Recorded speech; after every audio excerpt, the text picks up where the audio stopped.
Welcome to our podcasts, Wise Black Nanas, Life Coaching Between the Dash. Hey, what do you do when it feels like life has thrown you a few too many challenges, knocked you down, in the bed, hard to talk about even with your best friend challenges, and it feels like the challenges are winning? Wouldn't it be nice to hear from your Nana? Or a stand-in Wise Black Nana?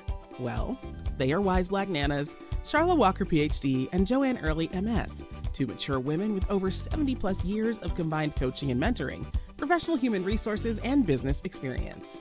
The wonderful news is, these Wise Black Nanas are still living and learning about this amazing life, about resilience and grit, gratitude and appreciation, and the extraordinary power of love and friendships, being positive and supportive, and learning from others.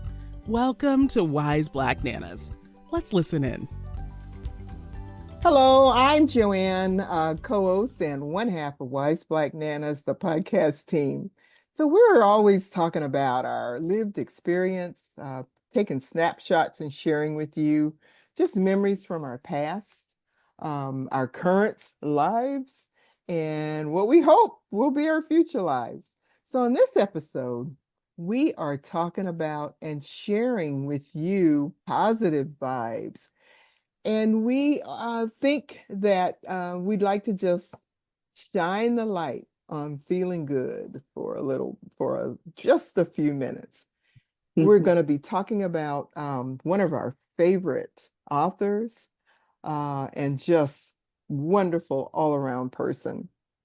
We're going to be sharing some of her quotes with you, some information that you've already probably heard from us as we've talked about books, some of her poems, and some of the things we take from her that warm our hearts. Dr. Sharla and I love literature, and we think we understand the critical role that literature has played in our lives, and we hope in yours also. Sharla? Hi, I'm Dr. Sharla, the other half of the dynamic duo. And just as Joanne has stated, I love I love to read. I mean, there are many times in my childhood people would be looking for me, particularly family members, and they'd find me in a closet with a flashlight, with a book. Yeah, with a flashlight, I love it. With a book, and I would just be absorbed, and it just takes you away, and it gives you a sense of a different world and what's going on and what could happen. And I think that's what's about Maya Angelou's books. She has a broad baseline, and she could take you anywhere she wanted to, and you wanted to go. You want to go with her. You wanted to go. You weren't afraid. So Right. I welcome the opportunity for us to share some of our thoughts on her reading. Yeah. Just how they fit into our life over time, and Yeah. hopefully that will put some proudness, you understand, why we get that strong walk that we get from her, and things like that. Joanne? Yeah. So we are shining the light on Maya Angelou, Dr. Maya Angelou, one of our favorites. Gosh, that whole thing, I agree so much with what you're saying. The whole thing with literature, whether it's a story, a poem, or a quote, or a Bible verse, it can impact and motivate us. It's just amazing that sometimes it seems like just when you need to call up something, if you would just do it, you can find the poem, the quote, the story that would be just what you need for that particular time. But we're talking about Dr. Maya, and she, to me and to Dr. Sharla, I think she is just the epitome of positive. So much of her award-winning work and work that she has left us is just steeped in not only the human experience or the human Black experience, but it is just steeped with uplifting, being positive. And so that's what we're trying to do in this episode is just share some of that with you. So let's see, just a little bit about Maya Angelou. I know a lot of our listeners will be very familiar with her. We're hoping, if you haven't read her in a while, to go back and pick her up because she's got a lot of materials out there, and I am certain that you can find what you need for that uplifting point. Um, let's see, she was a poet, a prolific writer, autobiographer, civil rights activist. She worked with both Dr. Martin Luther King and worked very closely with Malcolm X. Hey, on the fun side, she was a calypso dancer, theatrical performer that toured back in the 50s with Porgy and Bess with that production. She was always an observer of social culture. She was a reporter for a newspaper in Egypt. She went on to become a university professor at Winston-Salem University in North Carolina. I just always think that she was so much of a historian because a lot of her work was so current. But yet, if you read it today or if you focus in on it today, it's just as current today. So I encourage you, I will keep saying throughout this episode to please go back and lift up our royalty, Maya Angelou, who lived such a big and exciting life. Again, filled with activism, adventure, and just ready to always uphold our race. She fought continuously in her work and through her actions against prejudice and hatred. So much about rising above an oppressive situation and or an oppressive society. Charlotte? Yeah, as Joanne is talking, I'm thinking um, back a little bit because it's been a Yeah. while since I've been in the professional world. But there are many times that her poems, like "I Shall Rise" and "Why the Cage Bird Sings," come to mind because we have to put our armor on. We have to walk that walk, even though we don't want to walk Yeah. it. Right. Um, we have individuals who want to see us on our knees with our heads bowed and tears dropping. Yep. Mhm.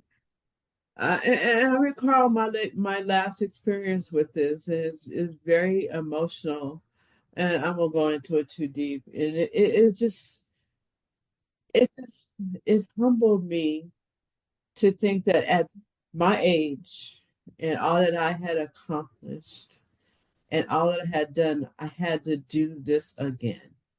I had to do this again. Hmm. And fortunately, Well, tell us what happened. Tell us a little bit about it. well, I was a senior manager on a project because nobody else wanted it, of course. And we were coming to the close of the project, and I was real excited about it. Had the big wigs, everybody lined up, everybody, nice meeting and everything like this. And um, it was a coup for me, really, because no one had done what I had done before. I hadn't even done it before.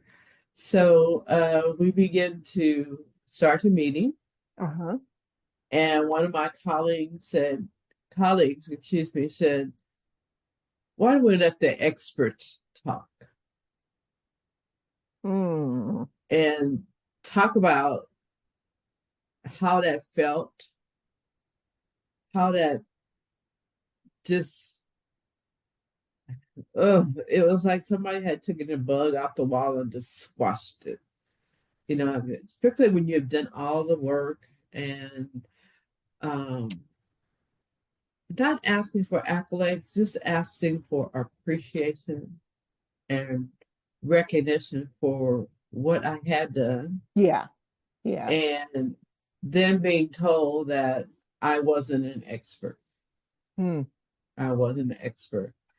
And that's the part that knowing Maya talks about in her poem When I Rise, um, is, did you want to see me broken?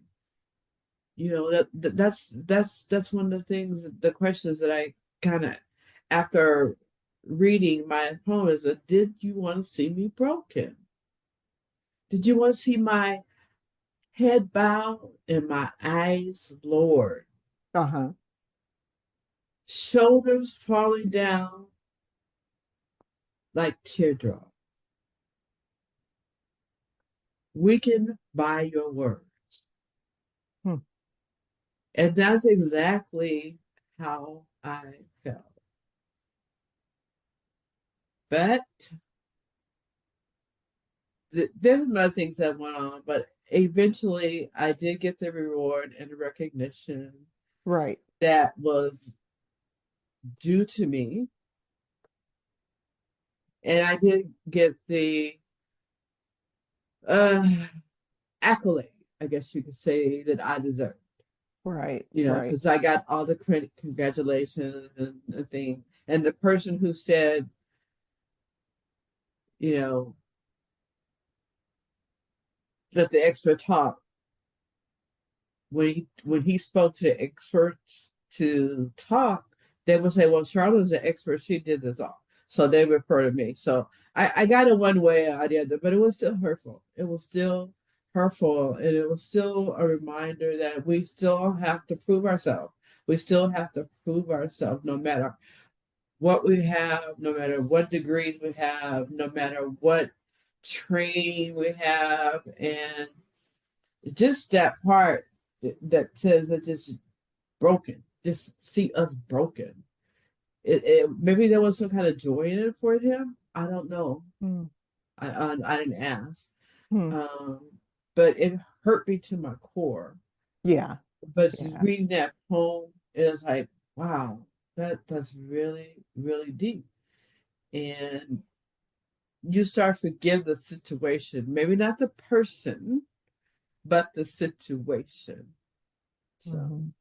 Right. I don't know if you can extrapolate the two, but you know, I think that that taught me a lot, and it taught me how to coach and mentor other folks that might run into the same situation before they run into the situation. Yeah, and it happens. It happens all the time. Yeah. Just listening to you, I can't help but think about the words from "And Still I Rise," from that, and just thinking about what I mean, can you just imagine all the things that she went through in trying to get her work acknowledged, because she was putting out books and putting out work, Right. back during a time when Black women weren't, they were writing, but they weren't certainly getting Or published. acknowledged, Yes. acknowledged for their work. She was one of the first Black women to have a bestseller. And can you just imagine, though, all that she went through just to, I just can't. to get that? I can't imagine, but I can a little bit. I'm sure she had to do some unspeakable things just to get some things done her way. But the way that we see her, strong and forceful, I Yeah. don't think she did too many things that didn't support what she believed in. Oh, she absolutely, her, I think anyway, her, and I'm a big fan, and she is one of my, I don't know, if not my all-time favorite. She's right up there, number one or two. Um, her work was just always so inspirational and motivational. Um, that poem itself, it's a poem of resilience, Right. uh, dignity, but it's a defiance. And it's all about anti-Black racism. And it's no wonder that it's probably her best known poem. Simply Right. because, and it's a short poem. It's not even, really, like pages long or whatever. It's a very And, short poem, but it's very pointed, and she talks about, resilience and dignity. And so it's so many, use this as their fallback motivational and inspirational yeah. piece. It's so significant in my life on all from personal and also from professional aspect because Hmm. you don't know when you want to get hit hit over the head and you come crashing down to your knees. You Yeah, know, yeah, sometimes it's unexpected. right, Sometimes you go in and you go, oh my God, here we go again. Um, and you can kind of weather the storm, but it's when it's unexpected. And right, yeah, oh God, right. let me get my resources together here, and it's just it's wonderful that we have someone that we can go to, Yeah, that even though she's yeah, not physically present, her words are just so powerful that yes, it yeah, just like she is. Like she yeah, is, like she is, like she said, I rise. yeah. And I keep on rising no matter what you put down. I keep on rising. Right. You just mentioned her words, and I found this quote. She was awarded the Medal of Freedom Award by President Obama in 2011. And he said, this is a quote, uh, something that he said, I think, during that presentation. But anyway, it's a quote from him. He said, her soul stirring words have taught us how to reach across division and see the beauty of our world. Yeah. And again, that's what her whole life was like that, was always trying to see the good, to see the best, to see what's possible. And, she got slammed a lot, in her life. And she got told no, and that she wasn't pretty enough, thin enough, Mm-hmm. whatever, for this. And she went ahead and went for it anyway. Mm-hmm. And I think even the name of that poem, "And Still I Rise," it's like you Yes. don't falter and just lay down and just give up. You keep going. You keep going. You try it again and again and again. Her work is just filled with that. So it certainly appears to be an appropriate time, to look back at some of that award-winning work of hers, and see how we can utilize it today, to help us Right. be Right. Right. more motivated, more inspired than we already are, because the fight and the struggle is not over. The Yeah. fight and the struggle is not over. It is not. Definitely positive. Very Yeah, positive, no matter yeah. what it was. Yeah. No matter I what it was. loved I loved looking into her because it also kind of took me, back down history lane, which how much I love that. But she just had the coolest friends. Over the years, of course. She just had the coolest friends, and it was just such a variety of different people that you might not put all in the same room, at the same time. Uh-huh. I'll just throw out a few. Of course, Oprah was, her all time, best friend. Yes. But the Clintons, Bill and Hillary Clinton, the Obamas became very good friends to her. We have Malcolm X, Martin Luther King, Baldwin. Common was a very good friend of hers. And Nikki Giovanni, Yeah. wonderful noted poet, was a very good friend of hers. Whoopi Goldberg, Gloria Steinem, Sigourney Weaver. I mean, the list goes on and on. It's just an amazing list of, I think, really cool people to put on your and have on your friends list. If only my list was nearly as long and as accomplished with those historic figures as her list is. Yeah. But Maya grew up. I often think about her early story, because sometimes I compare it to mine. We have similar things in our backgrounds. Her and her brother were shuttled back and forth between St. Louis, Missouri, and a little small town in Uh-huh. Arkansas, Stamps, Arkansas. And so they would go live with their mother. Then the mother would either get married or have a new career or something. And the kids would be shuttled off to their grandmother in Stamps, Right. Arkansas. And then, unfortunately, Maya was molested when she was a young girl, and it caused her to stop talking for a number of Oh, years. And through the love of her grandmother and another older woman that owned a store um, um, in the community, older friends of her grandmother, she found her voice. She found her voice. But that was a very interesting period of her life that she writes about when she was a little girl. And it is right. just so hard to read, to read that even today, when I know how things turned out and I know what she became eventually. It's just so hard to read that, because of similar experiences that, I've certainly had, and a lot of friends, that I know have had similar experiences.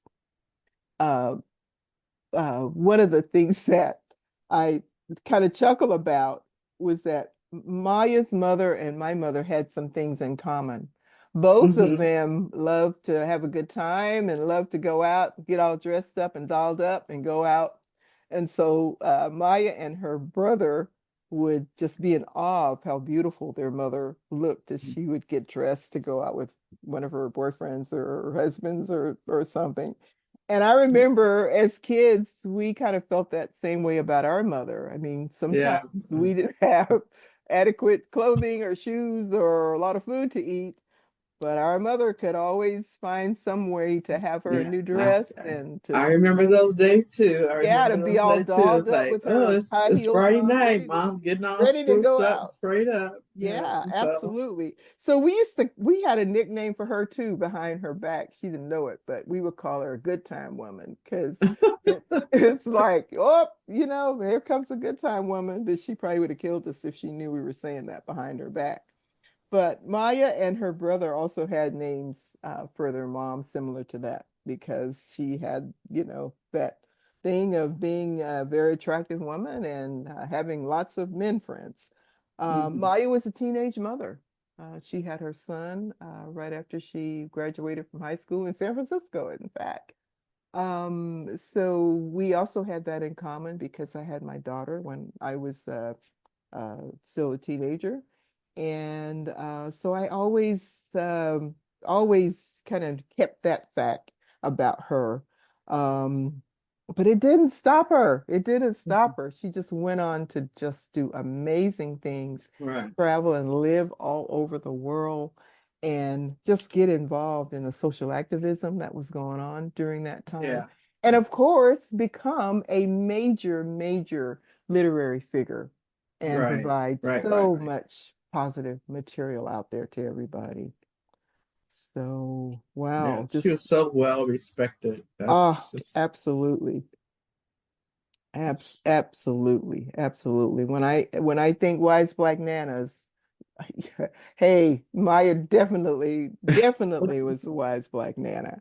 And on this podcast, we use her quotes a lot. We talk about her a lot right. and give Right. her a lot of credit. But I tell you, she absolutely is a phenomenal woman.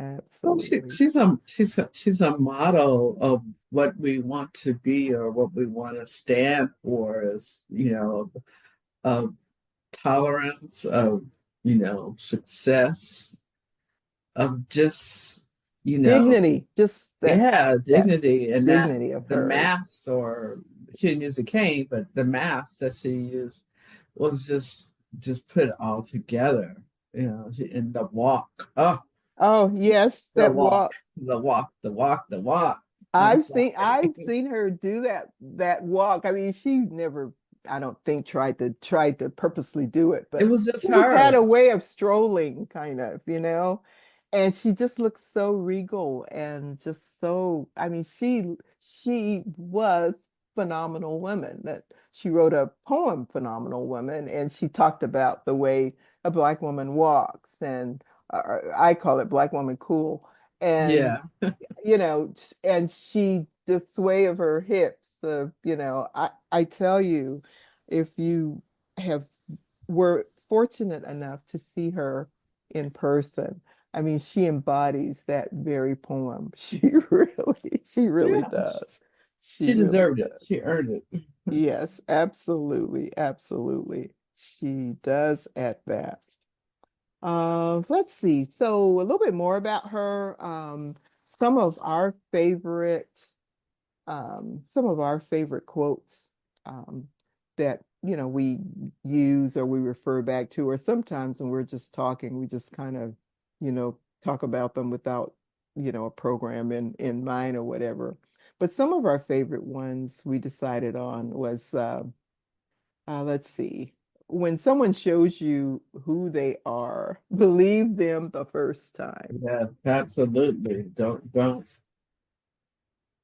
guess. Don't give him a second chance. Or That's think that you can change someone. So many times we enter into relationships and we know at the beginning that, we've got that voice or that hit in the stomach that says, yeah, this doesn't quite feel right, but you stay in it anyway because you think, oh, I can change him or her. right.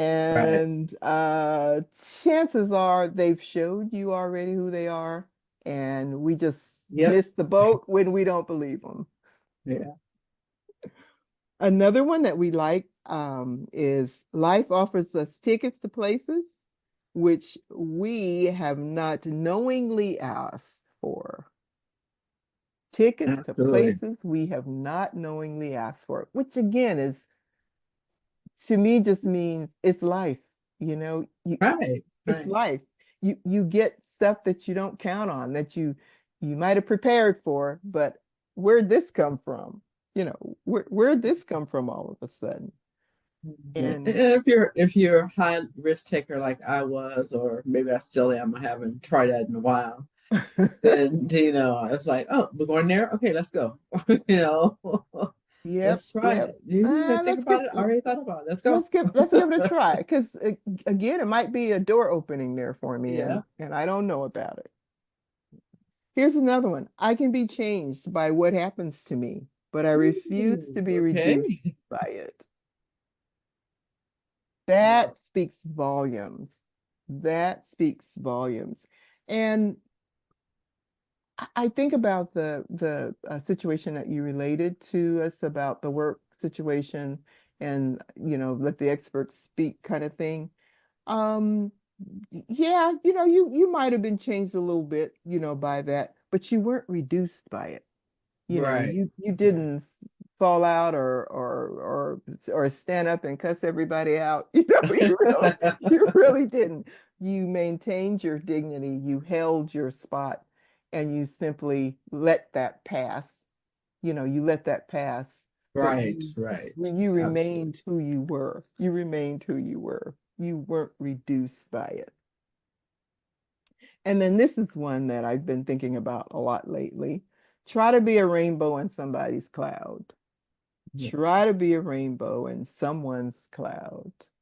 Absolutely. I can't help Absolutely. I can't help but think about Mahalia. And again, Mahalia is my little granddaughter, great granddaughter, who is just a rainbow fanatic. She loves rainbows and coloring them and creating them and drawing them. And she has books of rainbows.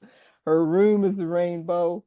When she gives you a rainbow and gives you one of her special smiles that goes along with that, you feel Yeah. like that particular moment, Uh-huh. that the world is just a little brighter. It makes everything okay, if only just for that moment.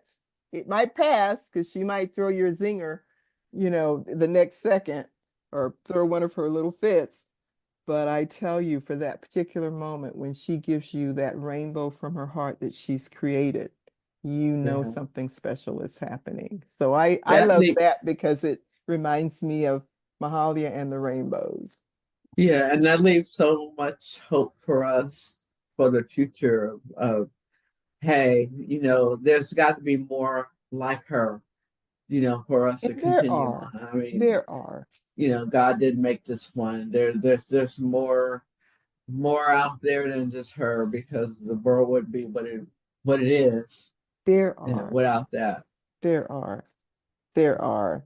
We just want all of our listening audience to, again, go out and either discover or rediscover Dr. Maya Angelou or any other poet, writer, um, anyone that you enjoy or want to discover, that provides inspiration and Right. motivation and positive vibes, during this particular time. Yeah. So we want you to consider thinking about Mahali and the rainbows. Whose cloud are you the rainbow in? Ask, whose rainbow am I and why am I that rainbow? So again, we want you to learn a little bit more about uh, Maya Angelou or present day Maya through their own particular works. And so we're going to leave you today. That's our episode for today. And, we know this podcast is not for everybody. And we do know that it's for a lot of somebodies. So we're just asking you to be, again, uh, kinder, gentler, and more thoughtful toward each other. But not forget grateful. Yeah, yeah. Take stock of what we have, what you've already achieved, what you can do and achieve versus what you do not have, what you have not done, and again, what you have not achieved. Just consider how really good your life is already and be grateful for that. So our Nanaism, of course, is a quote from Maya Angelou. Of course. Of course, of course. And it's the nothing can dim the light that shines from within. So thank you for listening. And we ask you to please keep listening and please share Wise Black Nanas with your friends and families. And check us out on Facebook. Take a listen to our YouTube channel and please leave a comment. Thank you. Thank you. Enjoy. Thank you for tuning into our podcast, Wise Black Nanas. New programs of Wise Black Nanas are on the 1st and 15th of each month. Listen in as you learn more about Wise Black Nanas, Dr. Sharla Walker and Joanne Early. They are everyday nanas. They are not famous, not celebrities or rich, well, rich in life and its experiences. We want you to come back. Tell your friends. So, look for Wise Black Nanas podcast wherever you find your favorite podcasts. Learn more about them and the coaching services they offer at www.wiseblacknanas.com.